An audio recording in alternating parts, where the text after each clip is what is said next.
नमस्कार दोस्तों, वार्ता चैनल में मैं शालीमार जायसवाल आपका स्वागत करती हूँ।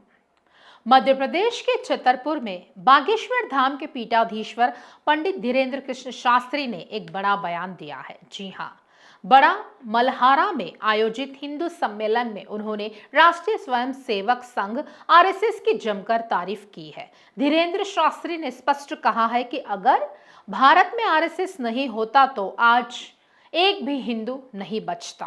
उन्होंने समाज को चेतावनी देते हुए कहा है कि यदि हम अभी एकजुट नहीं हुए तो भारत में भी बांग्लादेश जैसे हालात बन सकते हैं। बागेश्वर धाम सरकार का यह बयान अब सोशल मीडिया पर तेजी से वायरल हो रहा है।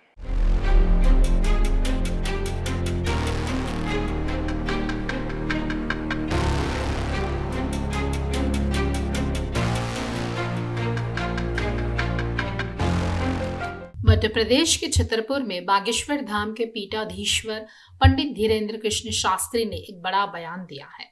बड़ा मल्हारा में आयोजित हिंदू सम्मेलन में उन्होंने राष्ट्रीय स्वयंसेवक संघ आरएसएस की जमकर तारीफ की है। धीरेन्द्र शास्त्री ने स्पष्ट कहा है कि अगर भारत में आरएसएस नहीं होता तो आज हिंदू भी नहीं बचते।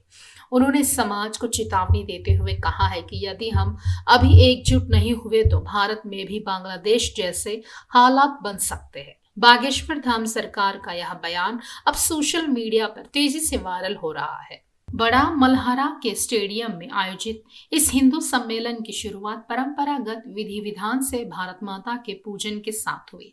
मकर संक्रांति के पर्व का उदाहरण देते हुए महाराज श्री ने कहा है कि तिल अकेला रहता है तो उसका कोई अस्तित्व नहीं होता, लेकिन जब वह गुड़ के साथ मिल जाता है तो लड्डू बन जाता है।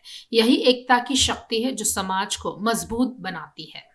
उन्होंने कहा है कि यदि समाज में एकता रहेगी तो कोई भी ताकत उसे परास्त नहीं कर पाएगी। पंडित धीरेन्द्र कृष्ण शास्त्री ने कहा है कि संस्कृति और संस्कारों की रक्षा के लिए जातियां रहे, लेकिन जातिवाद समाप्त होना चाहिए।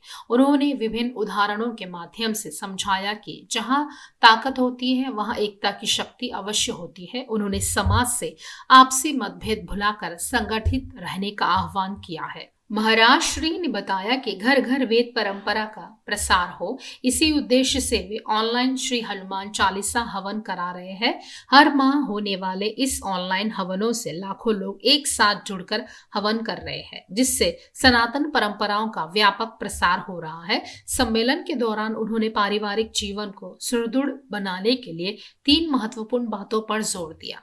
पूरा परिवार एक साथ बैठकर भोजन करे, एक साथ पूजा करे और आपस में बैठ कर संवाद करें। इससे परिवार के सदस्य अपने सुख दुख साझा कर पाते हैं, आपसी संकोच दूर होता है और बहन बेटियों व बच्चों में नैतिकता का भाव विकसित होता है।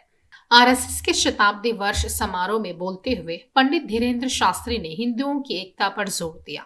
उन्होंने कहा है कि हिंदू राष्ट्र के निर्माण के लिए सभी को एक होना पड़ेगा। बागेश्वर धाम प्रमुख ने बांग्लादेश में हिंदुओं पर हुए अत्याचारों का उदाहरण दिया। उन्होंने लोगों को आगाह किया है कि जातिवाद की दीवारों को गिराना अब समय की मांग है। अगर सनातनी अभी भी जातियों में बटे रहे तो भविष्य में यहाँ भी पड़ोसी देश जैसी स्थिति पैदा हो सकती है। इस कार्यक्रम में हजारों की संख्या में श्रद्धालु मौजूद थे। बागेश्वर धाम सरकार ने शिक्षा और धर्म को लेकर तीखा बयान दिया था। उन्होंने दावा किया था कि जिन्हें वेदों का ज्ञान नहीं होगा उनके बच्चे भविष्य में जावेद और नावेद बन जाएंगे। धीरेन्द्र शास्त्री ने कहा है कि वे इस समस्या के समाधान के लिए बागेश्वर धाम में गुरुकुल खोलेंगे। वहां बच्चों को वेदों की शिक्षा दी जाएगी।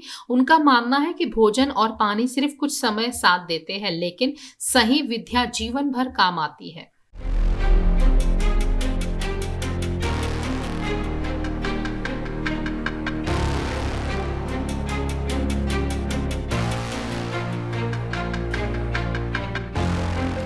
खास खबरों के लिए देखते रहिए वार्ता चैनल।